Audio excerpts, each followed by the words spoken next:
How many pages do you read every day on average? Earlier this year, I met George Washington and Winston Churchill and Vince Flynn's fictitious American assassin, Mitch Rapp. These are just a few of the wonderful characters I've got to know by averaging 100 pages of reading every single day in 2017. At the beginning of every year, I used to set a reading challenge goal for myself. First it was 50 books in a year. Then, 55. Every year I found myself scrambling during the final weeks of the year to finish my books. This year I tried something different, a 100-page A-Day manifesto. The result? It's September 5th, and I've already completed 60 books. Crushing it. So, beyond simply reading, how does it make me a better entrepreneur? Forces me to be an early bird. The only time I really have available to read is early in the morning. So, I wake up at around 5:30 or 6 a.m. to read. No checking email. No logging on to any device. I read. I escaped. I enjoyed. By the time I'm done reading 100 pages, I've finished my coffee. I've awoken my brain. And then I'm ready to start working, from a running start. It sets the tone for the day. Reading 100 pages every single day is like making your bed.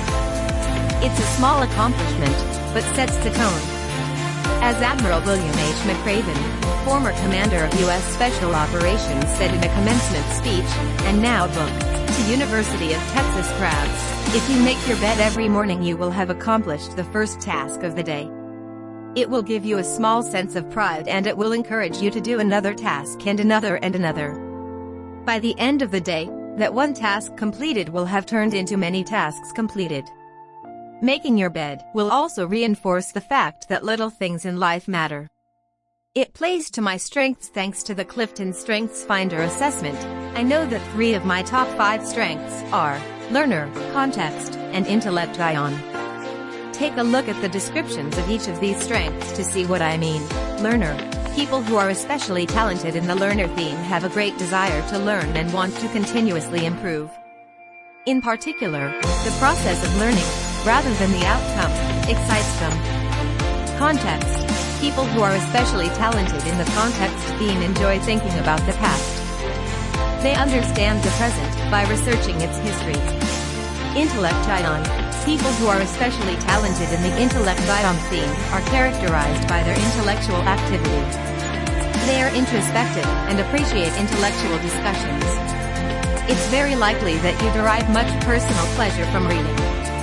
Given these strengths, it's pretty obvious why I enjoy reading history, biographies, and management and leadership books.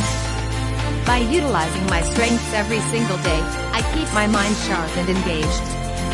According to Gallup, who runs the Strengths Finder program, people who know their talents and have the opportunity to use them at work are 6 times as likely to be engaged in their jobs and 3 times as likely to report having an excellent quality of life. Further, people who use their strengths every day have 7.8% greater productivity. Technically, by reading early in the morning, I'm utilizing my strengths before, and not during, work, but in getting the day started off right, I stay engaged for the entire workday. Instead of waking up dreading the workday, I get up energized and excited to read something new.